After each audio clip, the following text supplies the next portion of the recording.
Hello,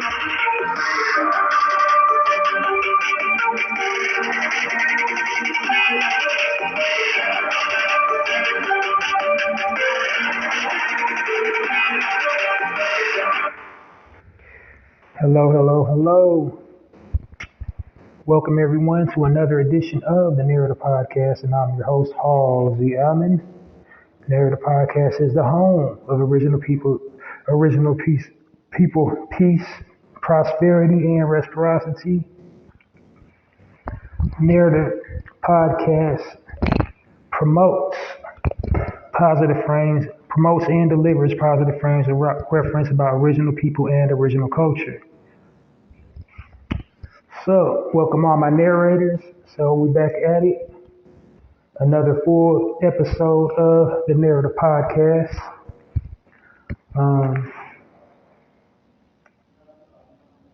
I'll give you a brief run through of what my podcast is about, what my content is about to all my listeners out there in podcast land. But before we dive into that, just want to take a brief. Had so many things going on in the world. This one kind of slipped right by me. Take a little brief moment of silence. We lost one of our most active members of the civil rights movements in the entertainment community. I know the wound is still fresh for all that he's met and worked with and been in his company. Mr. Harry Belafonte, he passed away on the 25th. So, like I said, a lot's been going on this past week. That one kind of slipped by the radar. Harry Belafonte was, I believe, in his 90s, 96 probably. Let me see, make sure.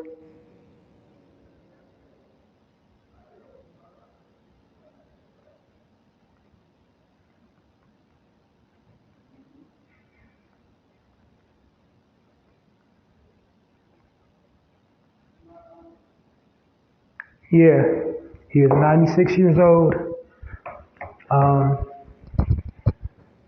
Presumably he passed from, just natural causes, led a rich, full life, inspired so many people, and did a lot, for our condition here in America.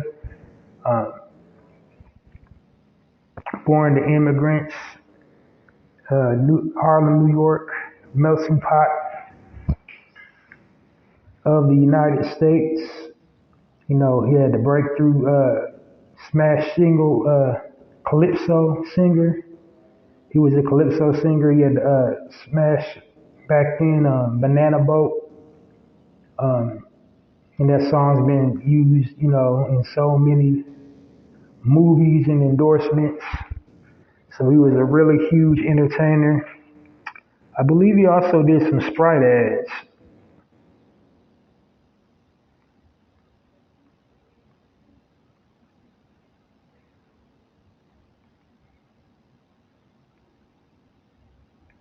Yeah, sure enough.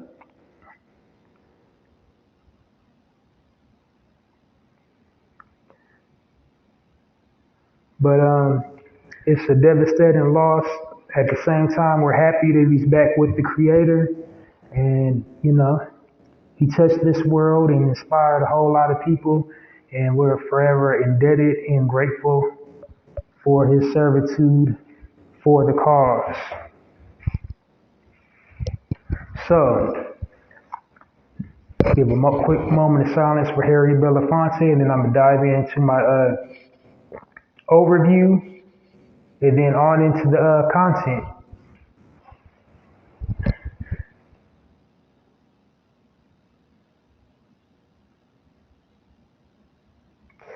All right. Rest well, brother Harry Belafonte. So for those that don't know or are unfamiliar with my content, what the Narrator Podcast is about, what do I do here on this platform, I'm going to fill you in right now. So starting at the top, the the name, the Narrative Podcast.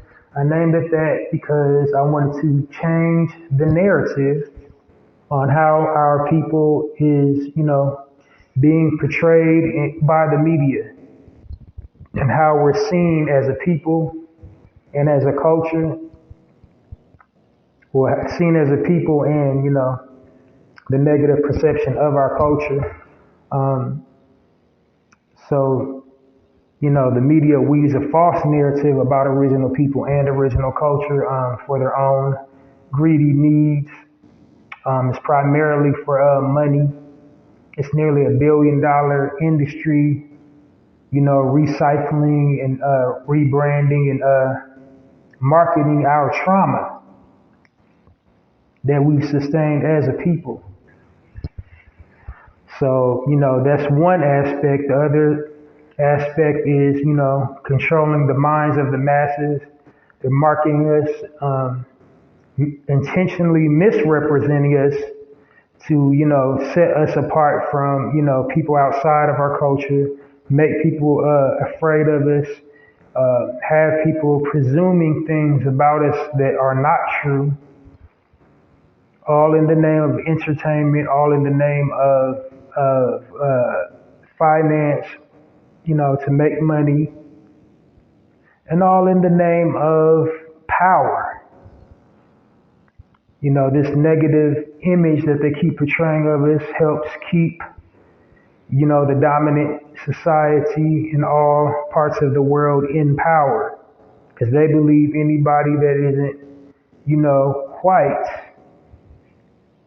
is inferior. So like out of all the other cultures and ethnicities, they loathe and fear us the worst, because we are a constant reminder to them that they are not what they think they are.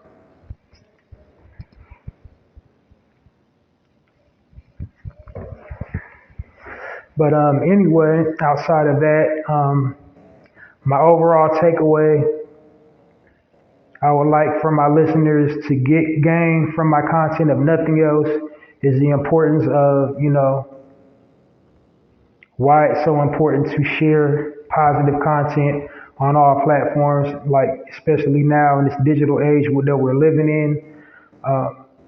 Basically, whatever you post online is a direct representation of you. People equate, your status posts, your updates, whatever you got going on, whatever you're posting online, they equate that with you, your personality, your upbringing, your spiritual and cultural beliefs and value systems, your faith.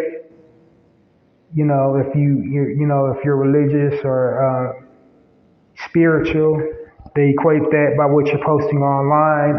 Also, these Fortune 500 companies, they create content based on data they collect from what people are posting online. And, they make things such as like television programming, books, and whatever based on, what they believe a certain group of people want to see. And so how does that pertain to our people? I mean, look at all this crappy television programming, all these,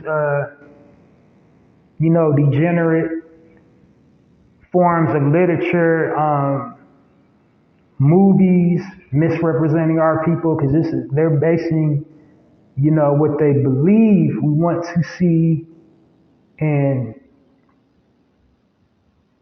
believe, things that we're comfortable with and that mean something to us based on what we're posting online. So people outside of our culture, they've been given negative frames of reference about our people anyway. So just imagine, what they think if we're always posting gang culture, gun culture, thought culture, F-boy culture, pimp culture, whore culture, violence culture. If we're posting all these negative things that, are a nod to all these negative stereotypes that they've propagated about our people, what do you think people outside of our culture think about that? They make assumptions and generalize all of us and try to stick us into the one box of it. Oh, this is a black thing. This is what this group of people that they act like this. They carry and conduct themselves in this manner, and they believe this, and they're lazy, they're violent, they're amoral, all that. So it's up to us to post positive content online. This is why I refer to my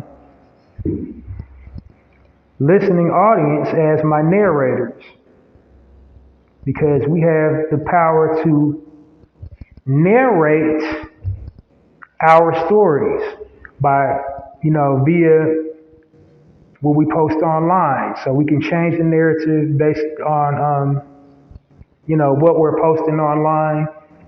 So we should be posting stories about family structure, leadership, entrepreneurship, unity, and less stories about division,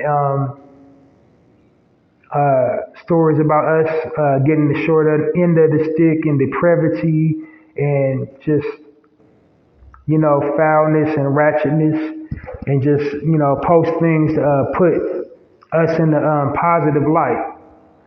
That's what I basically do here on my podcast. I deliver positive frames of reference to help capture my people in a positive light, since the media wants to focus the lens on all the negativity, all things bad, all things, that are just completely the opposite of who we are as a people.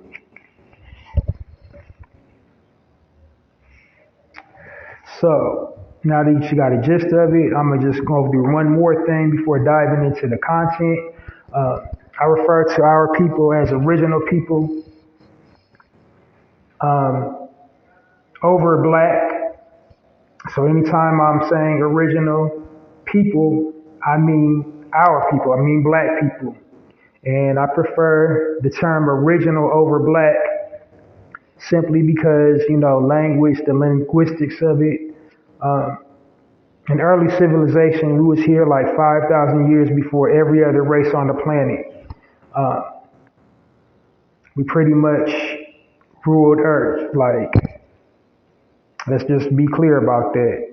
It's actual factual fact. It's proven. It's documented. You gotta hunt around for the facts. But living in this digital age we live in, it's easier to fact check now. Because now, you have to physically go up to libraries, physically request, physical copies from the Library of Congress. Now you can just hop online and just go into these college databases, go into the Library of Congress and go over all these historical documents and facts. But anyway, my point I was getting at how the English language is set up, they basically, made the word black mean something dirty, foul, and rotten. And like I said, we created linguistics.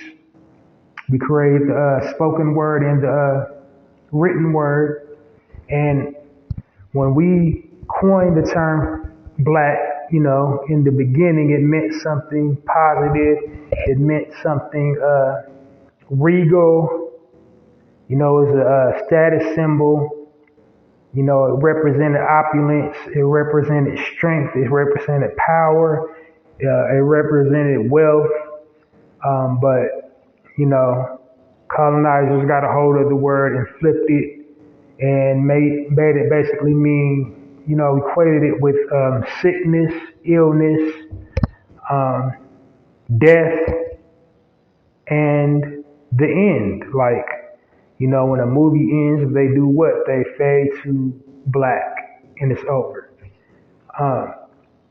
So in the dictionary, any dictionary you go in, you'll look up the word black and you will see all these negative words surrounding the word black. Dusty, dirty, soiled, you know, calamitous, chaotic, all these words, associated with the color black. But before they do all that and they go into all these negative example sentences, what they'll like to do is go out of their way to denote origin. And they'll say something along the lines of, black people, dark-skinned people, or people with a dark pigment originating or descending from Africa. And then they'll just it'll slowly just they'll start just throwing all these negative words. You can take your phone out and do it, and type in the word black in your browser, and then type in the word white, so you can see the comparison. Like everything black means something negative, something foul, something ominous, something abominous, but everything white means something pure, holy, clean,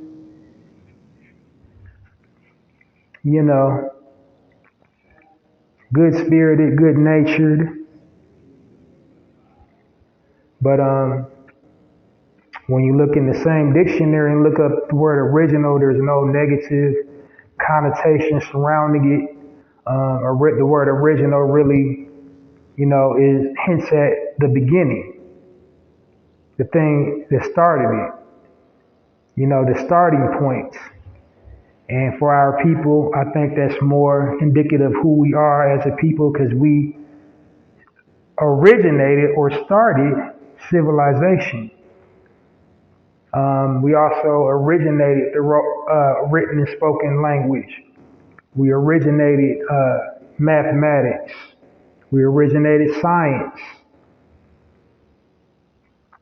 We were the original alchemists. We were the original chemists. We were the original medical doctors. We created medicine.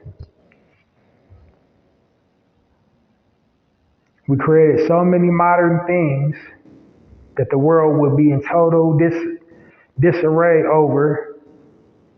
Like we would literally still be living in the dark ages if it was not for our people. Now, have we got a credit for all the things that we've invented over the years? No, but that still doesn't take away from the fact that we invented them, that we originated all, and everything, when you trace it back, comes from us. So I think it's more befitting to refer to ourselves as original as opposed to black. Another thing the word original does is it unifies us, because there's many different types of us spread out all throughout the world. We all have different, pronouns. We all identify as different things, but we're still, one person. Like you got Jamaican, you got Haitian, you got, people from different parts of Africa, from the Congo, from, the Ivory Coast, and so on. You got, our people in parts of Europe, Germany, Switzerland, like the UK. Got our people in Canada. We got our people in Hawaii. The Pacific Islands. You got our people on the continent of Asia, all throughout Asia, throughout the continent of Asia, in Japan, in China, in Thailand. We're everywhere. And Ripley's, believe it or not, we didn't get all those places via slave ship. We was already indigenously located pretty much everywhere in the world. Like while slavery did happen, it was a real thing. There really were slave ships. They really forced people to do, grueling tasks and treated them horribly while they were enslaved. Not all of us are products of slavery. We was already originally located in many of the lands here in the world.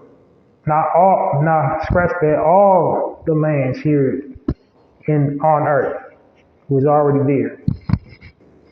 So like, especially here in the Americas, like when we say, the Pilgrims raped the Indians, like that meant us too. We was already here. Yeah, our U.S. government classified us as black, the ones that were already here. They made up a word that said, you guys are black.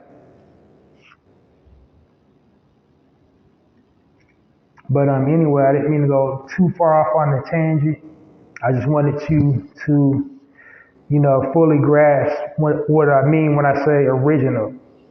So I'm not telling people not to call themselves black, and, black is politically incorrect. Although, there's no such thing, it doesn't denote origin. But, yeah, so if you feel good calling yourself and referring to yourself as black, then keep doing it. But on my platform, I refer to our people as original, as often as possible, unless I'm reading an article and it says black man, or if I'm sharing some information, as I do in my live feeds for those that actively listen, I will say black in that scenario. But I try to say, insert the word original as often as possible. All right, so now that you're caught up, now that you know what, you're in for, I'm going to dive right into the content. So, a little bit about my content. My podcast is divided up into sections. Each section has a speaking point, and each section is timed. I also want to make my content digestible, easy to listen to. I don't want to shoot over people's head. I want to shoot straight to the meat, make my points clear and concise, and just have a cohesive feel to my content. So, you can just listen to it at your leisure. You don't have to clear your entire schedule if you miss an episode here and there. And so, buckle up. The Narrator podcast begins now. All right, so kicking things off in my very first section. This section is the contest, or the promo section. In this section, what I'm doing is I'm giving original people that own and operate their own business, have their own product or service that would like promoted or advertised. I'm giving you extending you an open invite to my podcast to have your business, product, or service promoted for 110% for free. The reason I'm doing that is to, help do my part to help, circulate the original dollar in the original people community. While we are due reparations until we get that, it's up to us to support our own businesses, to promote our own businesses, and, co-op and network with our own businesses. So that's me doing my part on that end. So if you are a business owner or have a product or a service you would like promoted, please reach out to me, Halsey Allen, at passionwebmail at poeticpassion.host. Subject bar, type promo. In the body of the email, tell me a little bit about yourself, business, product, or service, and I will gladly promote it right here on my platform for 110% free. All right, now on to my second section. This section is called the contest section, and it's just like it sounds. I'm having a contest for my the Narrator podcast. It's basically to serve as an incentive to reward people that's been listening to my podcast and to, attempt to try to attract new listeners, by offering an incentive, a prize that they could win just by actively listening and participating in the content. And so my contest topic is shopping while black. And what I'm going to do is I'm going to give you a bulk supply of your favorite snack simply by sharing your most recent shopping while black experience. For doing this task, I will give you bulk supply of your favorite snack. Now, to enter the contest, it's 110% free. I'm not charging any money. And like I said, it's just an incentive, something fun, something to engage the listening audience. To enter the contest, it's the same exact email address for the promotional thing I was doing, but the only way I'm separating the two is through the subject bars. So to enter the Chew on This contest, that's the name of the contest. By the way, I kind of skipped over that part. But to enter the contest, all you would do is hit me up, hallziespoetrycorner@passionwebmail@poeticpassion.host. And in the subject bar, type Chew on This / shopping while black. And in the body of the email, make sure to include your most recent shopping while black experience, your mailing address so I know where to send the snack, and then tell me what type of snack you would like. Simple, brief to the point, that's it and that's all. I have several episodes recorded if you missed any of that information. Another thing about my podcast, I try to do it time sensitive. I don't try to exceed 1 hour. So I try to give you all the goods in a timely manner and, have something to resonate with you and things you can ponder at a later date and, just have all this conscious knowledge at your fingertips to do what you do with as you please and change the world in any way you can and bring people into your circle, and just unify and edify. That's what this is all about. So yeah, go on and do yourself a favor, enter the Chew on This contest. All right. Now on to my very first section. I guess this is the main attraction, the highlight section.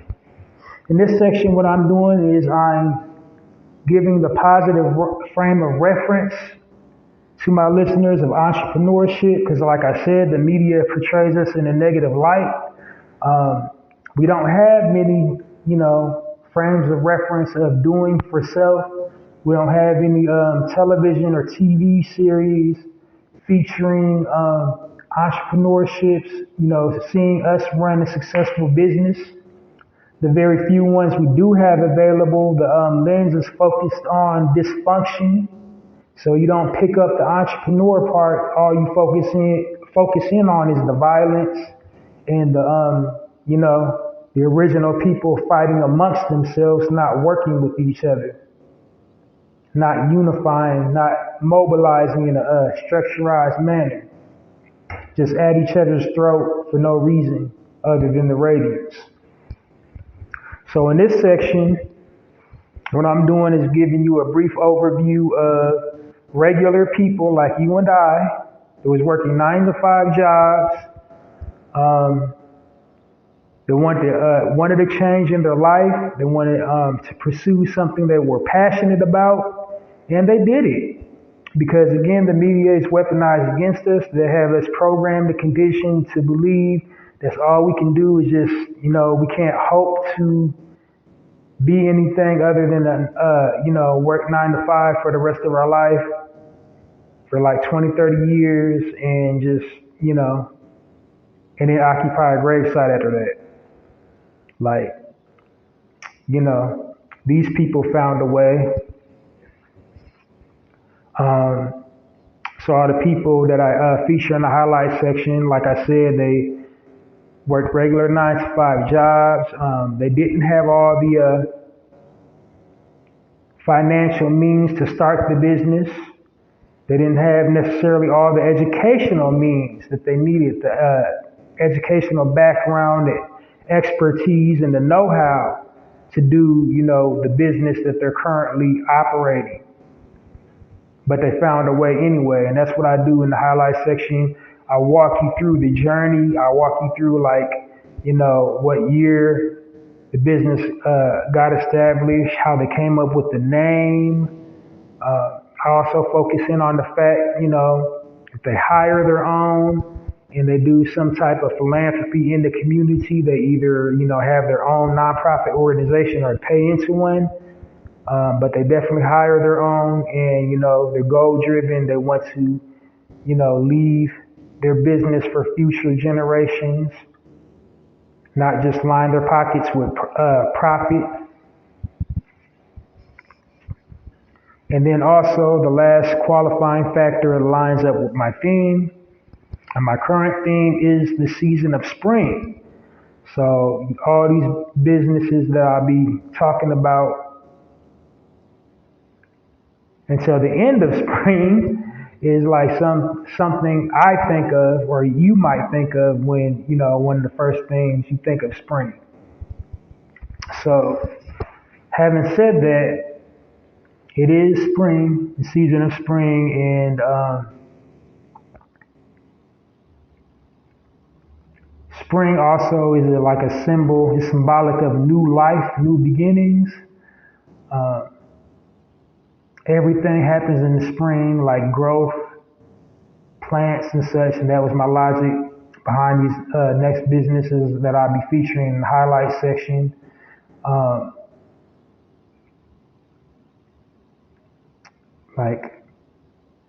That was my motivation for it. Also, spring marks Earth Day, but the entire month of spring and April marked Earth in the spring is Earth Day. But this month, April, is like Earth Month. So that was another inspiration for the businesses I'll be featuring. So like I already said, spring marks new life and new beginnings. A lot of things that happen in the spring is the vegetation and plants grow in the spring. There's new seedlings, saplings, or whatever, the flowers are starting to bloom. And so one thing a lot of people do in the springtime is garden. And so these next few businesses that I'll be highlighting today in the highlight section on the Narrator podcast are gardening, businesses that have to do with gardening.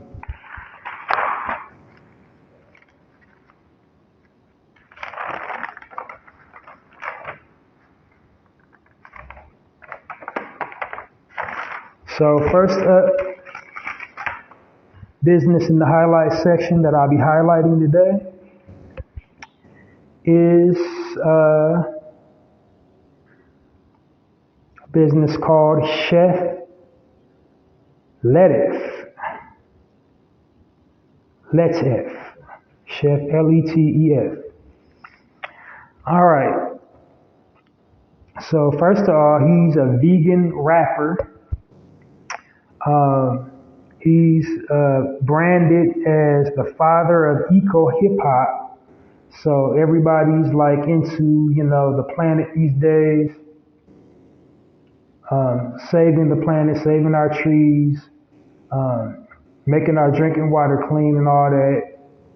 So natural, being an original people, we are, of the earth. So we do everything in nature. We are a natural people. And, the areas that we often suffer is when we start doing unnatural things and when we start violating nature. And when you violate nature, you often, end up paying the cost of that, doing things unnatural.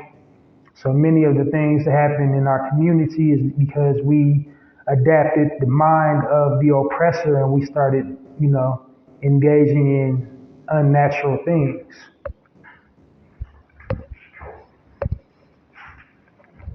But anyway, first business up is called Chef Letif, and website address is www.chefletif.com. I believe. Let me punch it up to make sure. I don't want to give out any misinformation.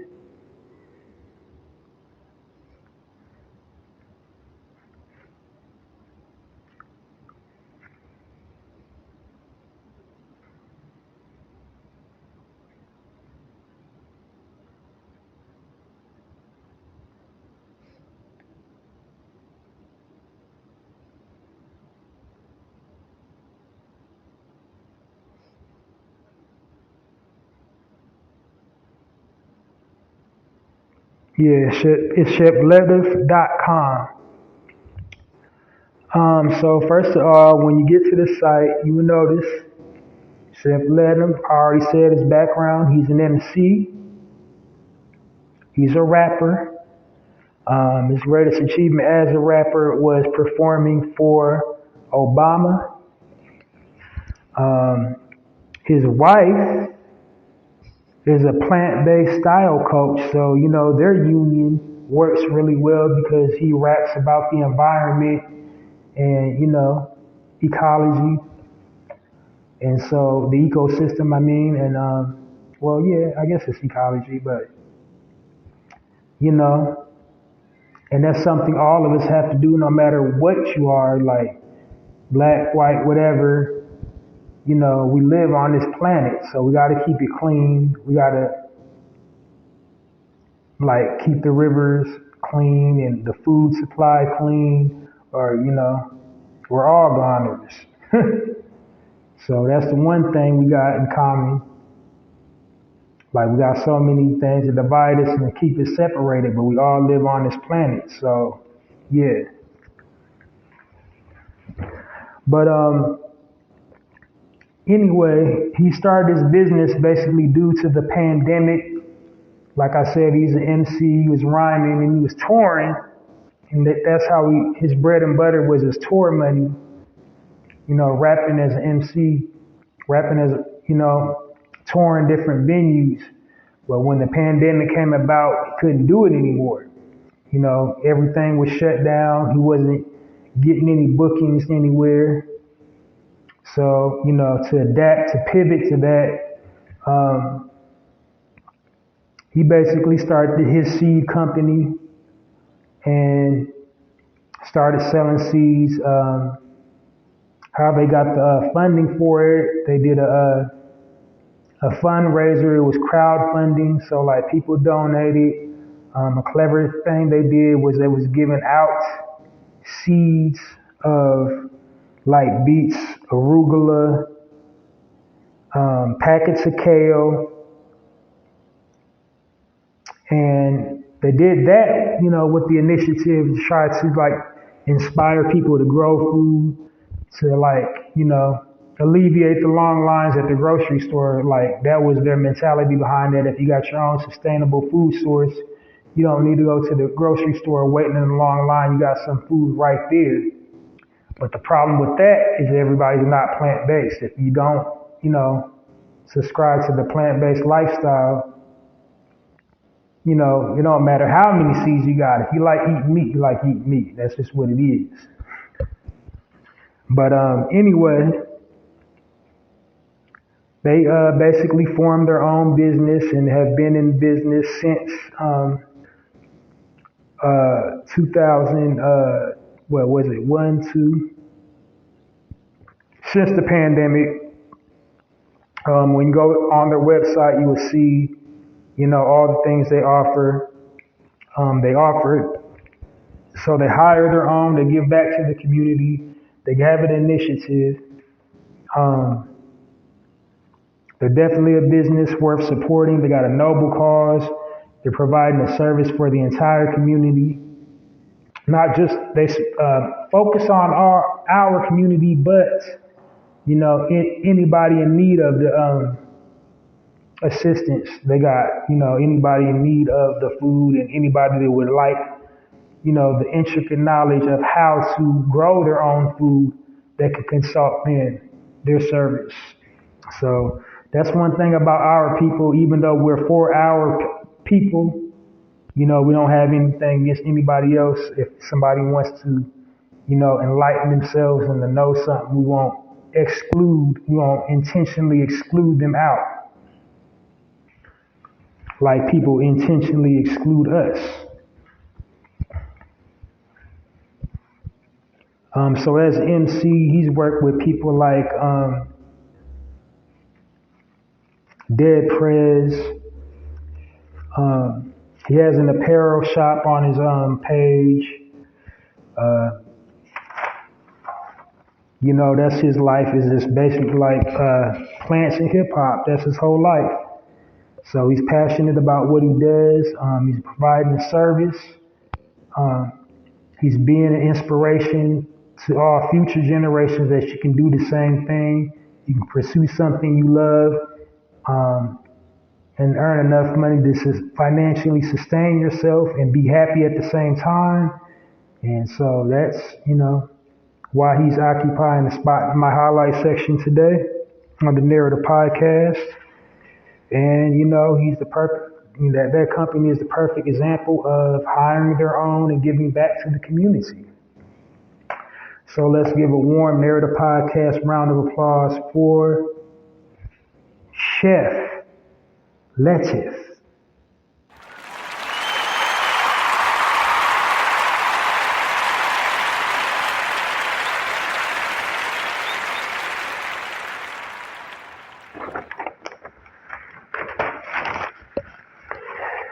All right.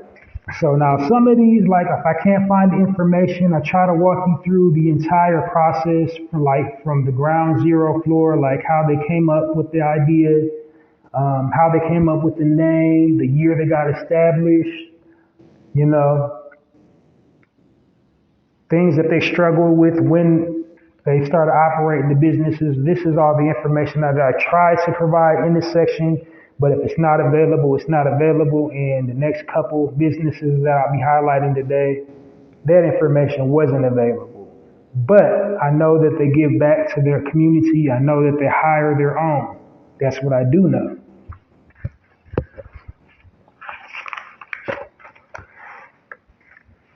All right. So this next business is actually like a business slash co-op.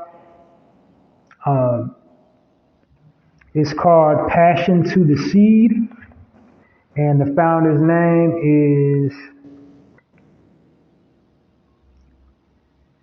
Tanya Spandila.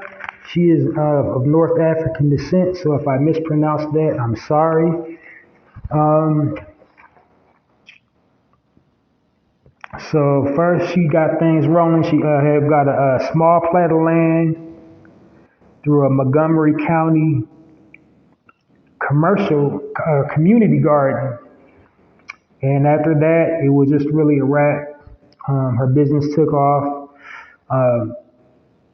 So if you go to passionoftheseed.com, you will see her mission statement and what she, intends to do. And basically, like it's a co-op, she teaches people how to, cultivate the seeds, start their own, basically like farm. So it's actually like a community. It kind of reminds me of remember when the vehicle came out, Saturn, where they would, the Saturn owners would get together and have like a vacation. That reminds me of it's something like that. It's basically you purchase from her and then it becomes a community experience. So not only are you getting a product, but you're also getting experience of, you're reaching out, you're networking with other growers to start your own community thing.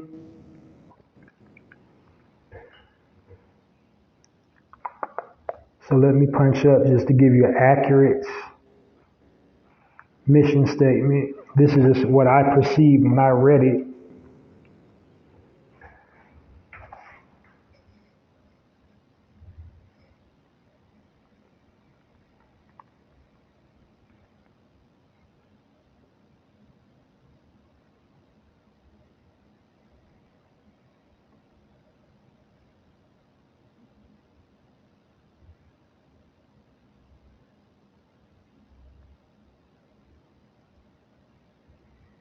Hmm.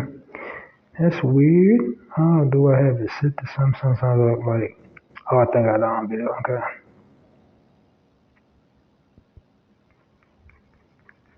Oh, I see what I did. Okay.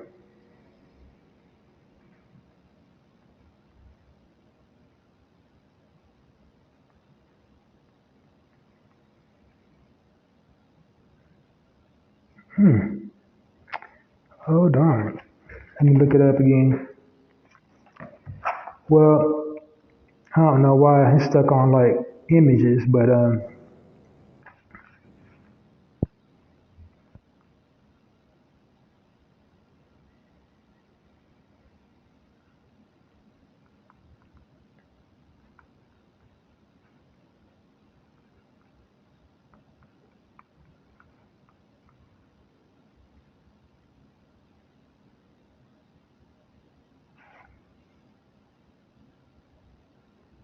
hmm.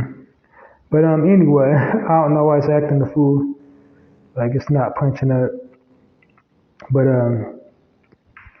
yeah, her initiative is basically like a co-op, an entrepreneurship co-op. You basically get the product. She has all type of information on her website. She has a blog, activities she's done, and communities she's helped in basically like bringing people from all different walks together with the sole purpose of growing. Sure, one more time.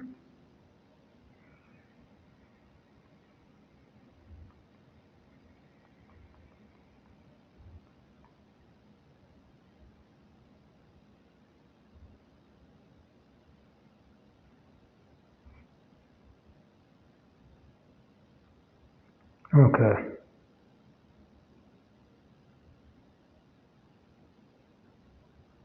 All right, I got it now. I don't know what it was stuck on like images.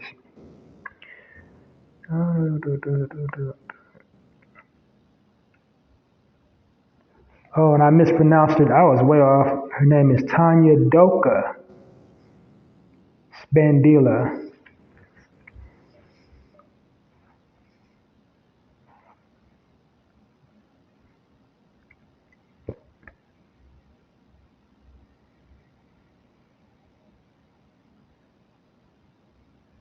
Okay, so Passionate Seed Gardening came into being in the spring of 15. So it was established in 2015. The name suggests it came about as passion within to practice sowing the seed in the garden and relishing the journey of growing seeds. Finding your passion. This is our mission statement to raise all naturally grown pesticide free environment for vegetables and ingredients at PTSG, the foundations for the world of delicious, exciting recipes and dishes. The specialty is African based corn using kernels directly from Zimbabwe.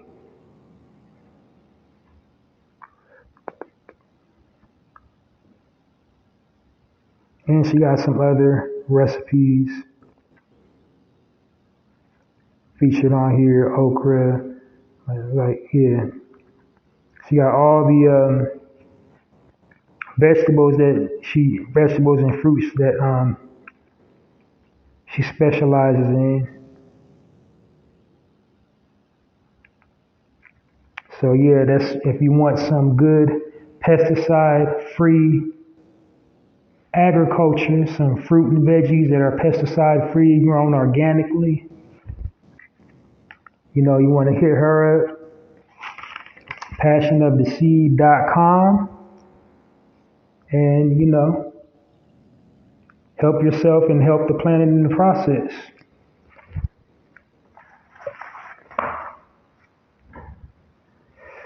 All right, so on to my very last business in the highlight section featured today. This one is called Backyard Seed Garden. And the proprietor's name is just simply Princess, just like Prince. It's ironic because just like she doesn't have her last name listed. I don't know why, but yeah.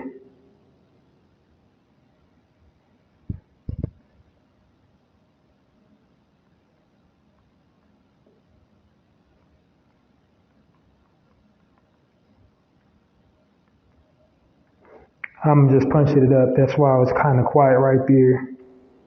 Cause I sometimes I be forgetting to like take it all in my notes, so gotta refer back to the source sometimes.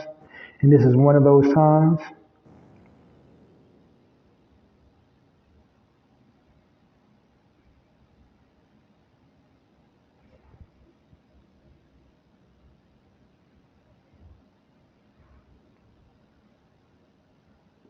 And it's called Backyard Seed Garden.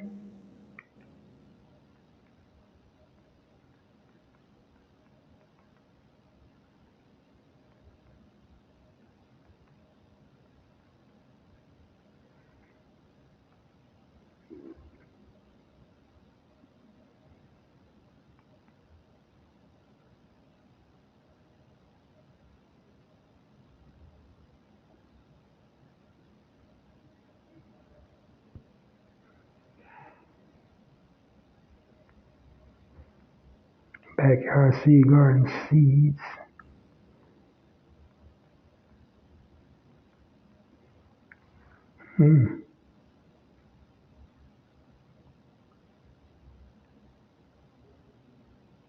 Okay, I got it. No, it's backyard, www.backyardgardenseeds.com. All right. And it just says her name's Princess.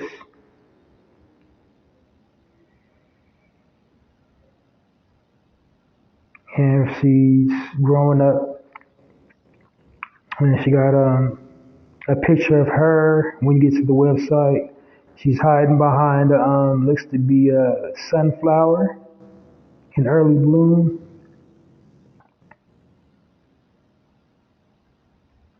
So she has a blog. She's just basically like, you know, an amateur. She started growing seeds and she turned it into a business. It's family owned and operated. So she has everybody in their family involved in the process. She offers a tutorial, offers you how to learn to grow your own whatever.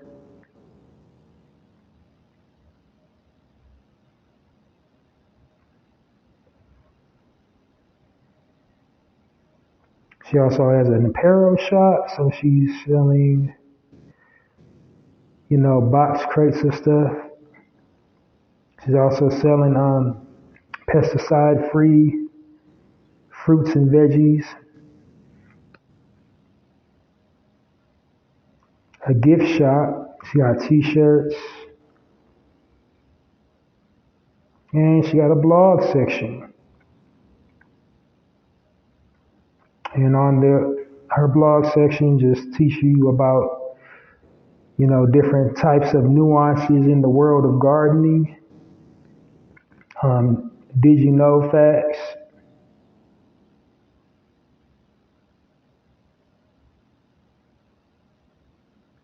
Bugs.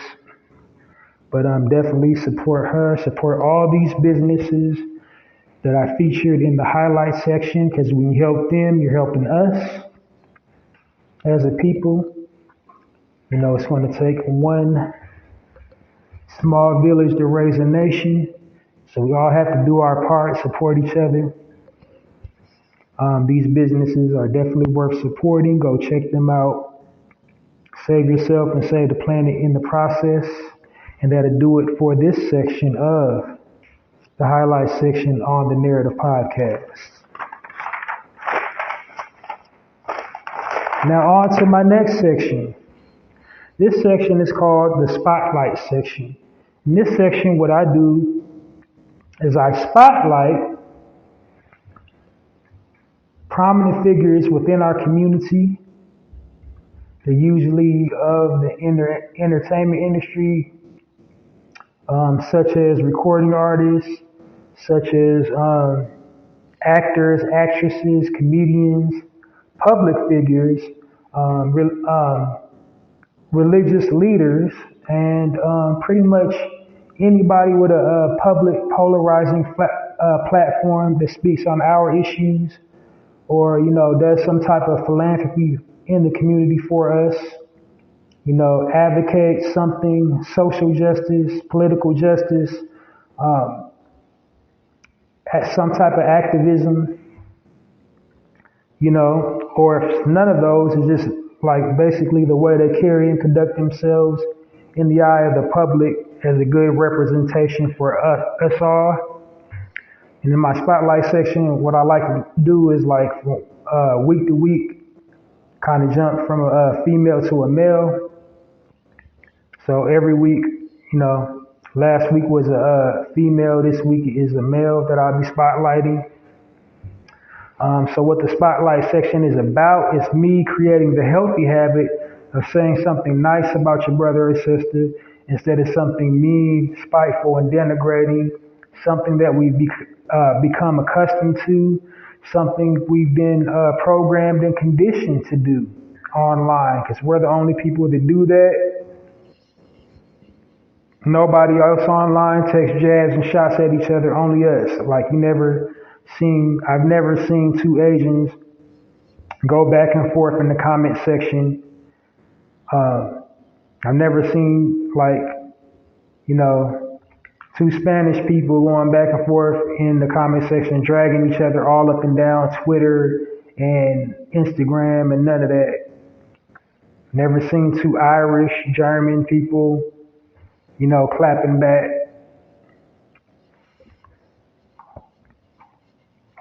Only us.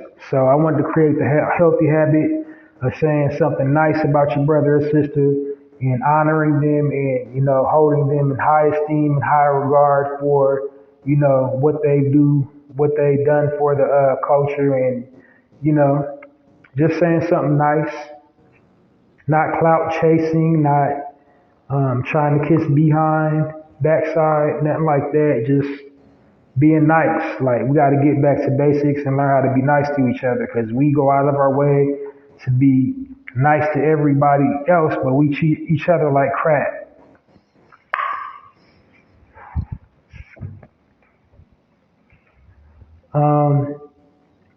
Also, to my own points, I created the way for spotlighting because before I added a spotlight section to my podcast, the Narrator podcast, nobody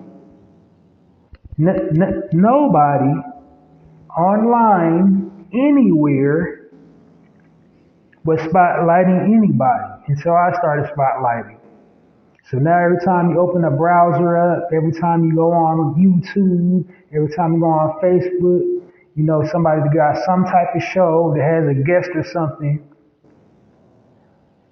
So you will often hear the phrase uttered like, today our special guest is some will be will be spotlighting so and such and such.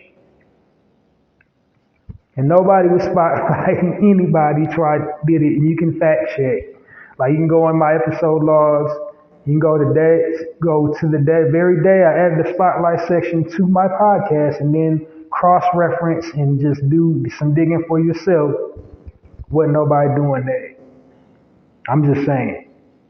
Like, so for me, sometimes, Jay-Z said, men lie, women lie, but the numbers don't. But in my case, the numbers lie, cause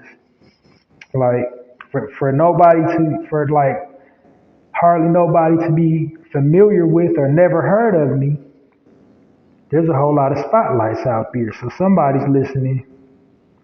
Not only spotlights, but all my little nuances that I say on here, all my little stuff kind of makes it into Instagram, on YouTube, like people utter something that I said in their sketch, you know. So somebody's listening,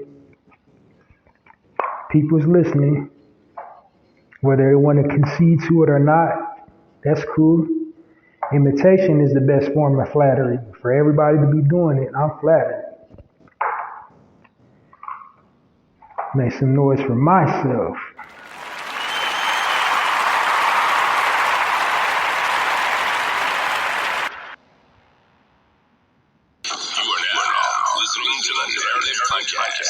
With Halsey, the Narrator podcast is changing the narrative one episode at a time. In a real way. All right, with no further ado, today featured on the Spotlight section on the Narrator podcast, the spotlight goes to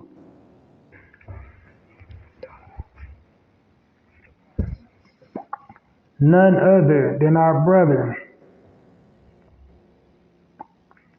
pound for pound, best hands around, Deontay Wilder.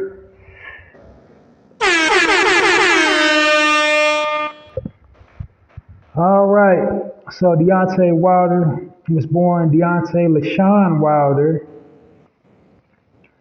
on October 22nd, 1985. He's won the bronze medal in the Olympics, started boxing in '05 at Sky Boxing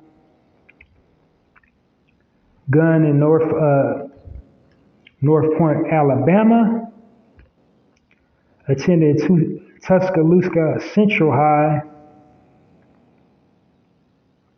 Also attended Shelton State Community College.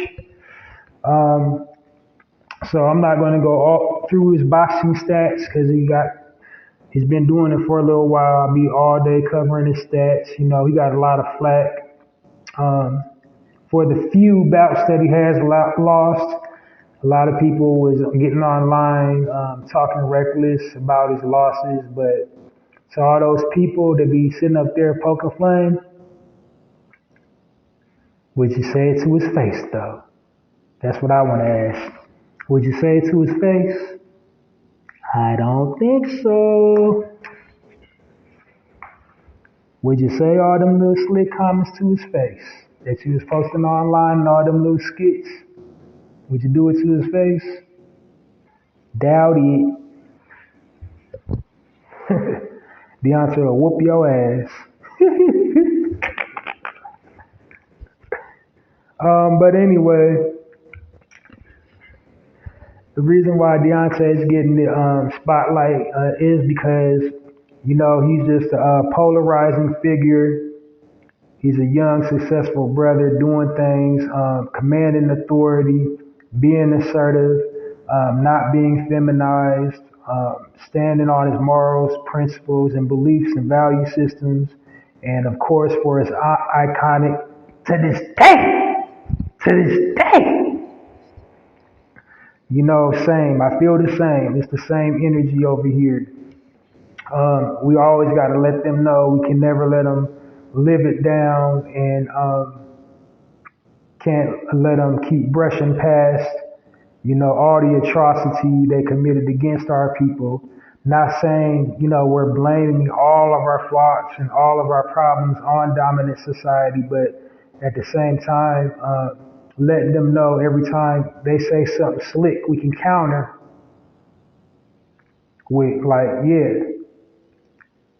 Every time they want to focus the lens on the negativity, we got the counter with, yeah, you guys never focus on the why they commit the crimes. Why did he start selling drugs? Why did he or she start carrying a pistol? Why is it like that? You know, why is their living conditions like that? Why do they act like that?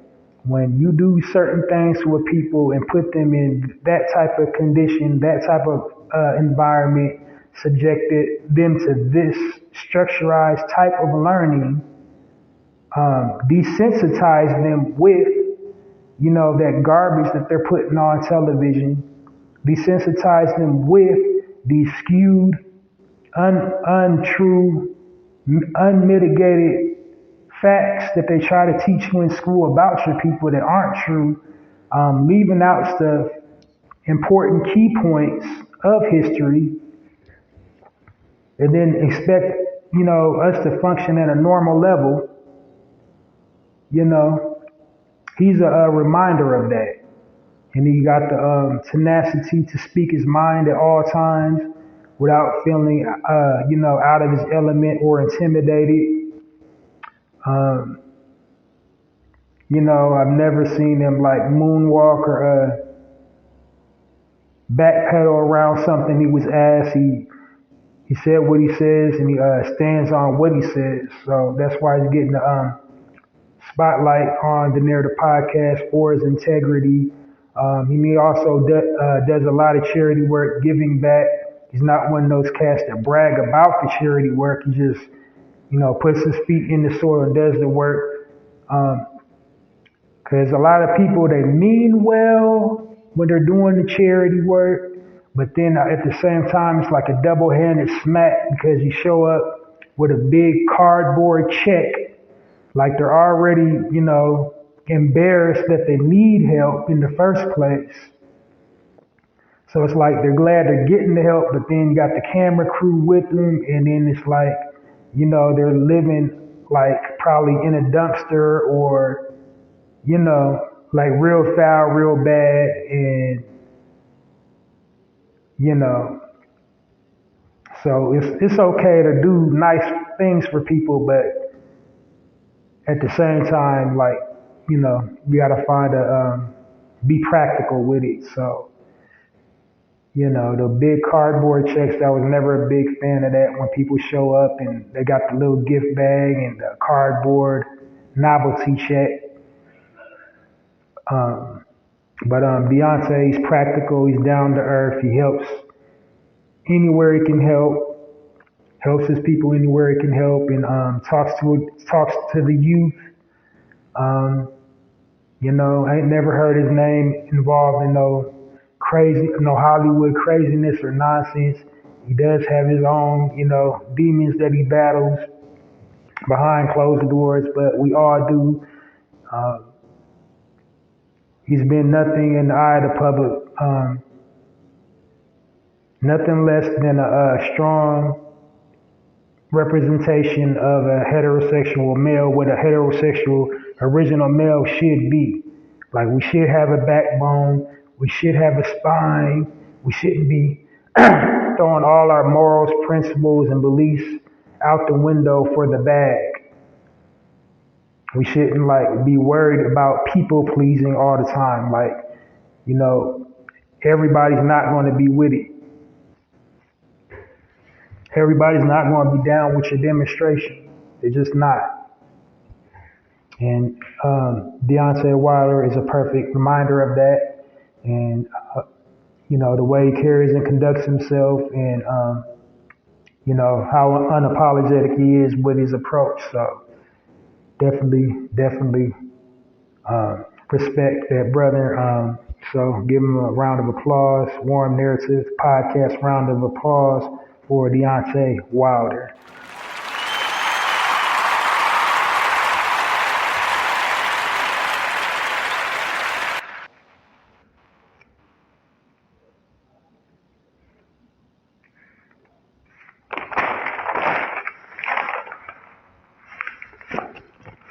All right, so keeping pace, moving right along, on to my next section. This section is called the Health and Wellness section. In this section, in the Health and Wellness section, I'm covering, all things to keep us healthy, active, and fit out here in these streets. I'm giving tips, basically how to sustain life, because so many things are targeted against us, specifically us, our people. They put things in our food, in our water, in the very air that we're breathing, products that we use every day, whether it's cosmetic products, whether it's household cleaning products that, deteriorate, rearrange, or completely destroy our unique genetic makeup. We are a group that is specifically targeted to be like wiped out. It's not a conspiracy theory, it's a reality. And so if you don't believe in that, you need a reality check. Okay, it's like population control at its finest. They already got the media weaponized against us, So in this section, basically what I'm doing is just giving tips to keep us armored up in all the areas that we're being attacked. We're being attacked physically, mentally, and spiritually. So this is just like tips to maintain a healthy, active, fit lifestyle in all those areas. So on the physical side of it, you usually get, the health benefits of a plant, vegetable, herb, or fruits, extract, elixir to help you sustain longevity, healthy, active, fit lifestyle, keep your insides good, nice and healthy and active. Externally, like physical exercises you can do to maintain vitality. Up top, mentally, things you can do to sustain your mental health, because everything is secondary to mental health. It all starts in the mind. This is why they call illnesses diseases. It will physically, illnesses will physically manifest when the mind is at dis-ease. And the perfect example is, our brother Jamie Foxx. He just now is making a full recovery. He was shooting for a movie, but so another example was our brother Jamie Foxx. He was just getting out of the hospital, making a full recovery.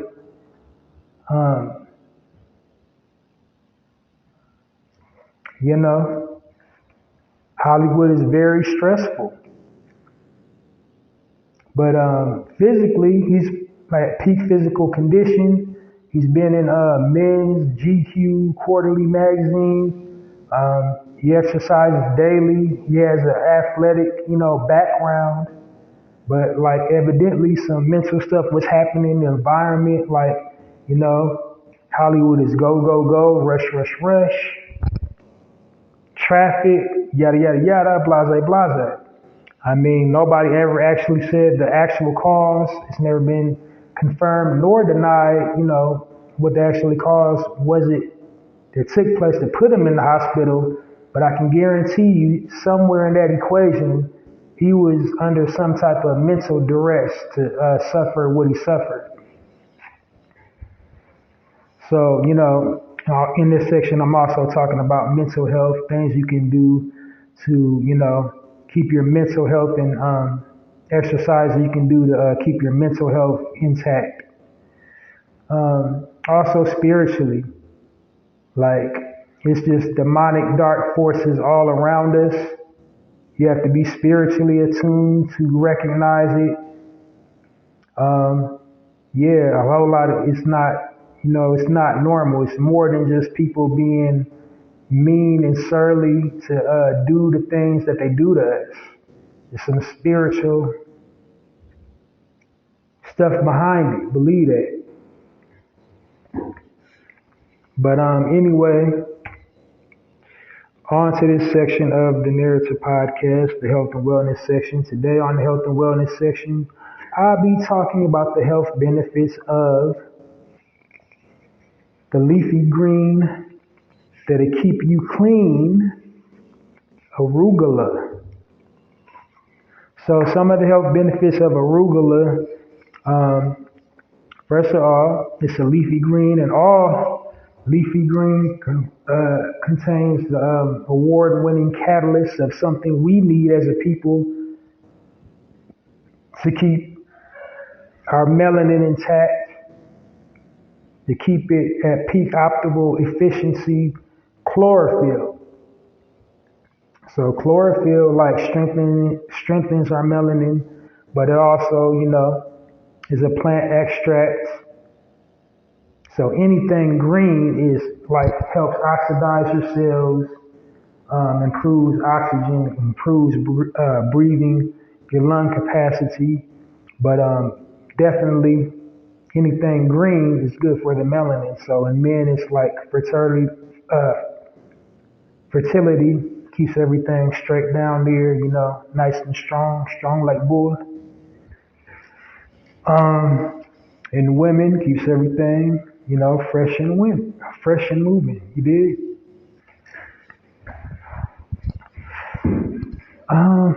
But arugula itself, in its natural state, it's like spriggy.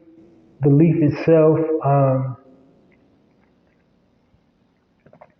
it tastes like really pungent, almost tastes like fresh cracked black pepper when you eat it.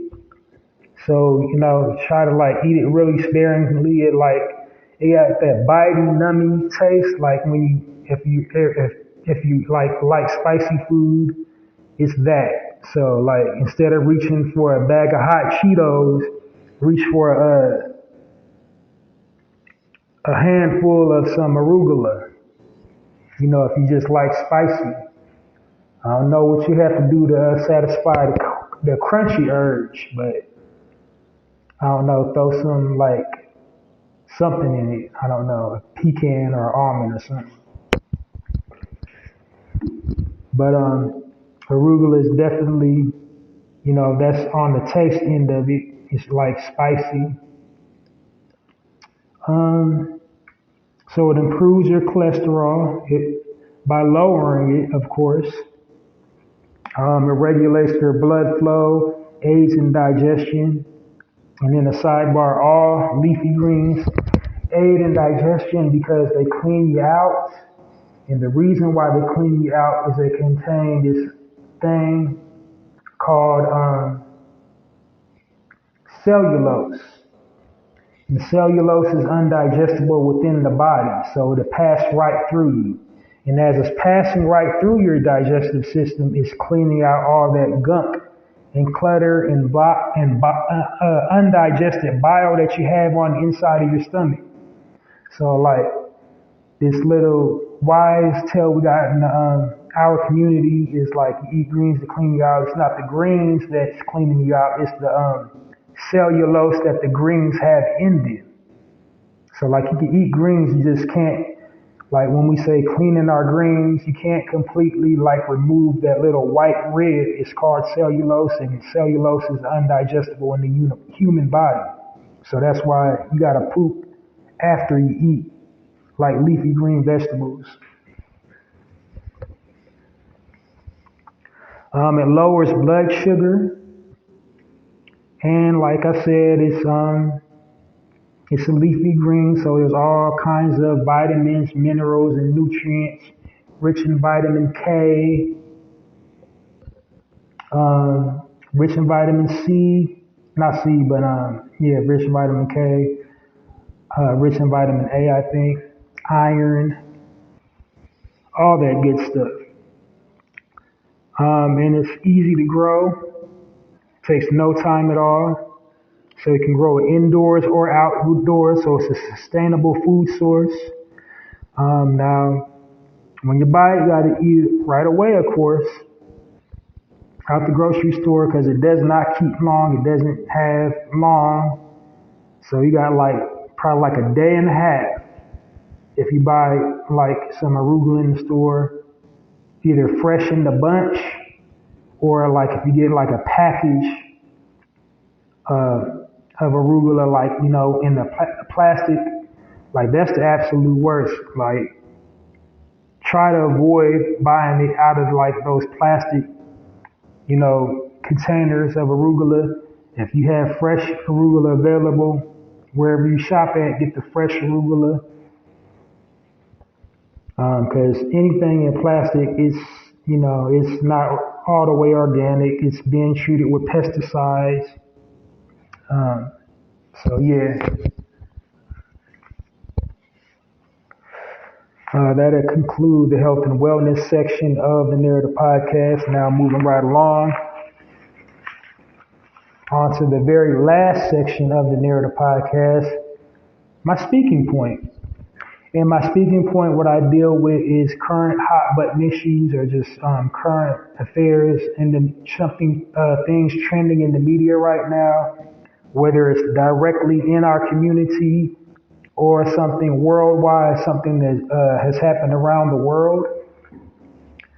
And the reason why I do this is to, in this instance, I would be controlling the narrative. Because the media, they do a great job at misrepresenting us. They have us looking and sounding crazy and looking ignorant and just whatever. But if history hasn't taught us anything, it's taught us this, is to tell your own story, or you have your story told for you. So this section is dedicated to telling our own story. So yeah, that's basically what this section is about. So diving in, here we go. So today I'm going to be talking about 2 deaths. So I'm going to do a quick disclaimer before I dive in. First of all, in our community, we don't celebrate deaths. No matter how rotten of a person they was in life, we don't take delight in anybody dying. That's just something we don't do. We're not disrespectful as a people like that.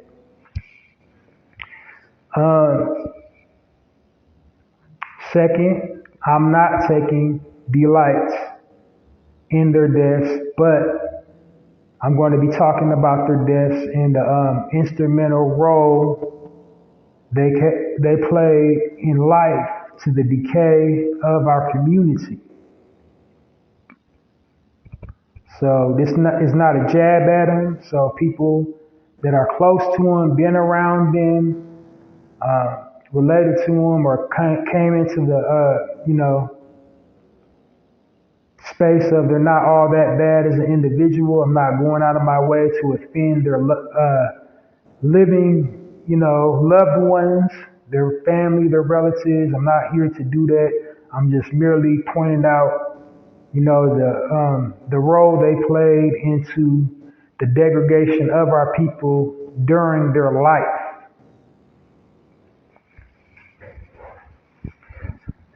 Okay, so having said that, first death I will be addressing is the death of Carolyn Bryant. And if you're not familiar, this is the woman who was the direct cause of death for young Emmett Till. This is a Caucasian woman, like in the civil rights era back then. She said that he looked at her. And from that, he got beaten to death. And then a bullet placed in his head. He had an open casket funeral, despite the funeral director's instructions, because he was just beaten. It was just horrific. He was grotesquely disfigured because of the beating. And then along with that, then, when the rigor mortis sets in, so there was no way they could fix his face. He was just absolutely demolished and destroyed. His mother's logic behind that, having the open casket funeral, was to showcase and highlight how destructive and savage those people were that did that to her son for no reason. And the catalyst of them doing that was one Miss Carolyn Bryant. Carolyn Bryant, in her life, she was the OG Karen. And so anybody familiar with a Karen is these Caucasian women, that think they run something, that think, they have authority to tell people what they can and cannot do. And they get on the phone and they call the police, and the police show up, and there's been so many instances where an original man either gets arrested or loses his life behind the Karen because she done told a lie. She, in her mind, made him be something he wasn't. Just because they were afraid of him or just don't like black people in general.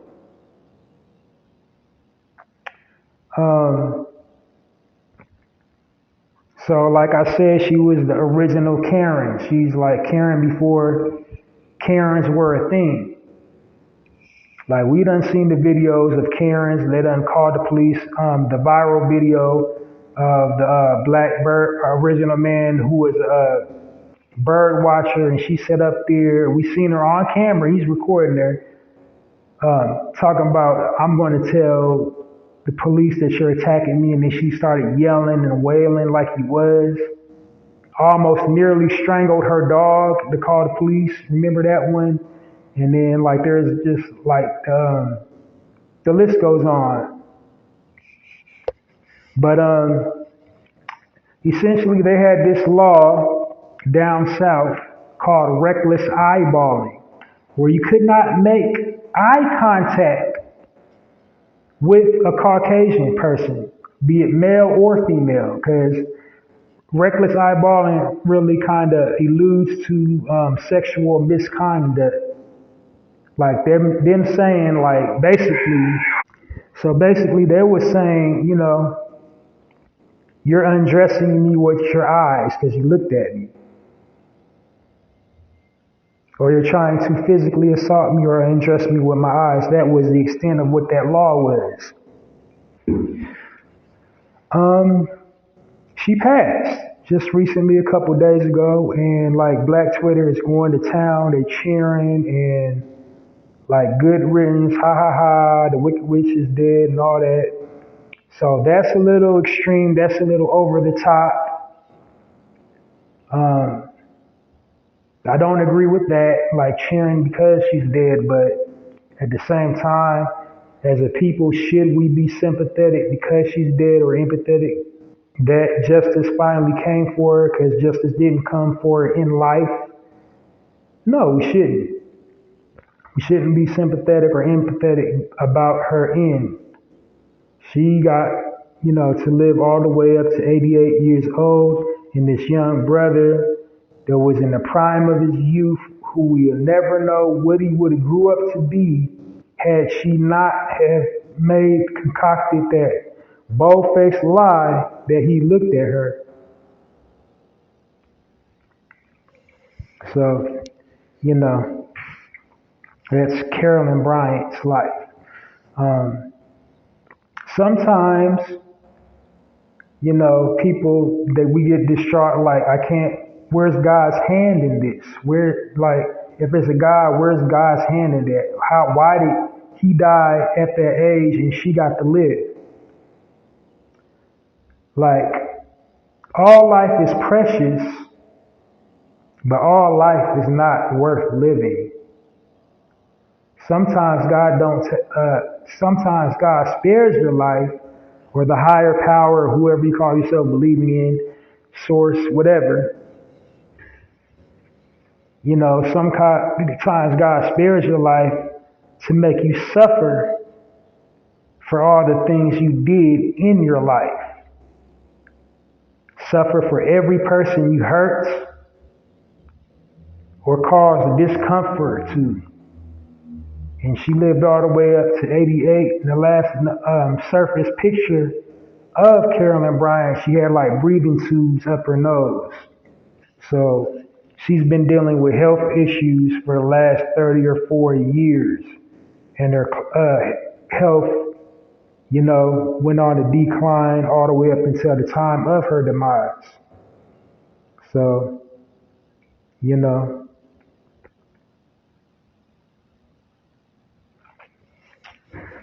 that's where I'm going to leave that one.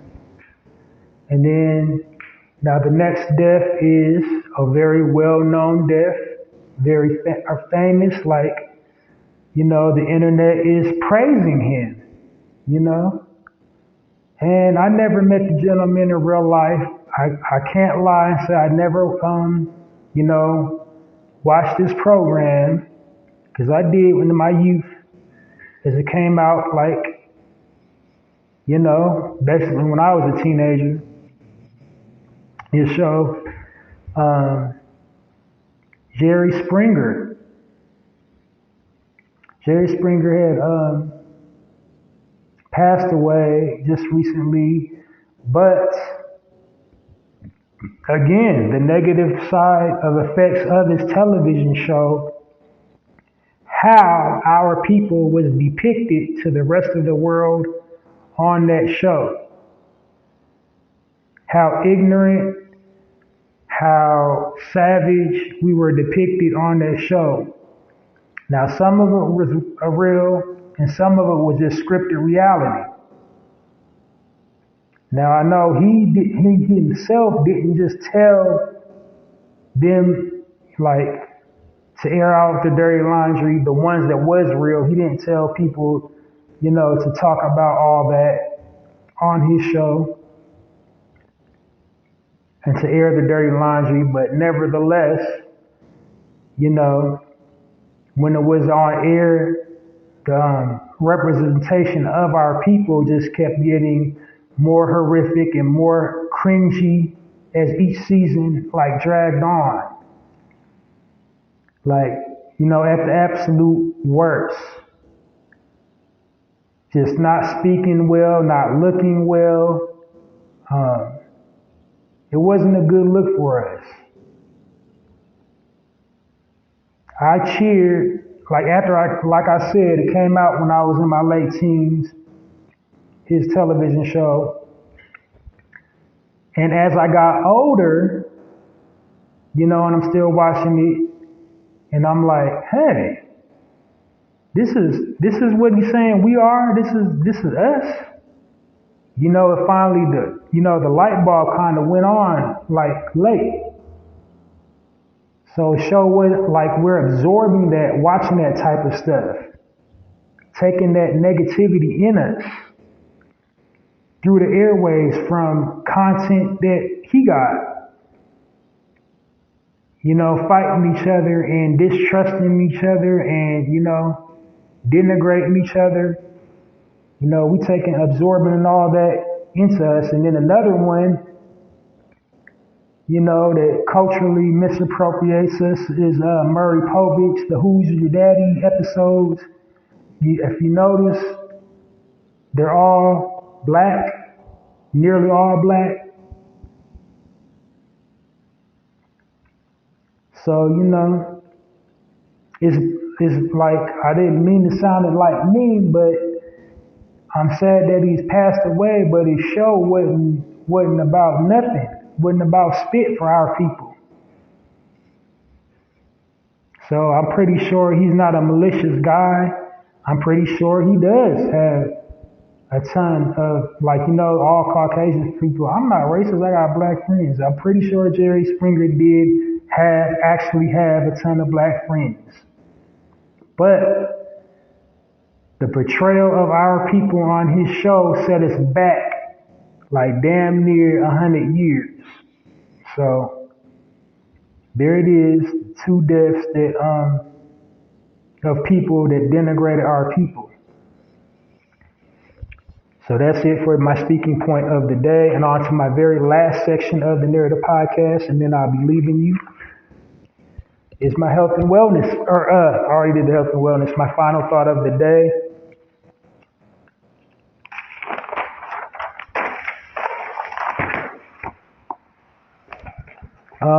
My final thought or final word, I always flip back and forth between them, is be your own muse.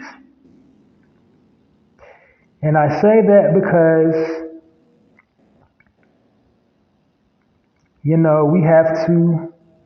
we're always looking for that recognition. We're always looking for that acceptance. We're always looking for that motivation from external forces. We want somebody to be in our corner. We want somebody to support our brand, but we want somebody to cheer for us. We want somebody to root for us, but all that isn't necessary. Inspire yourself. Be your own motivation. Be your own salvation. Like, that's the thing I don't like religion. They teach that's sacrilegious. But you can be your own salvation. You can save yourself. Don't look up in the sky waiting for somebody to save you.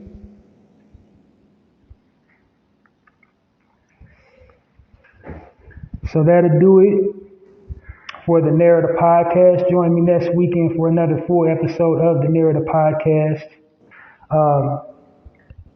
If you have not done so, please purchase my book titled The Black Card. It's available in the Poetizer bookstore on poetizer.com. Go purchase that. Support my poetry blog. It's called hallziespoetrycorner on blogger.com. The email address is www.mrhallziesblogs.com. And the way you support is share one or all my poems for Hallzies Poetry Corner. Share my poems for Hallzies Poetry Corner on all platforms. www.mrhallziesblogs.com is the address, and the way you share is share it on whatever platform that you're most active on, your YouTube, your Facebook, your Twitter, your Tumblr, whatever. The tagline is Hallzies Poetry Corner, poetry with a passion, poetry for all occasions, and when you read one, you'll find out why. And that'll do it for me, y'all. Halsey Allen and Narrator Podcast signing off. Wishing you love, light, healing energy. I'm out of here like last year. Halsey's Poetry Corner and Narrator Podcast signing off. And it's like that.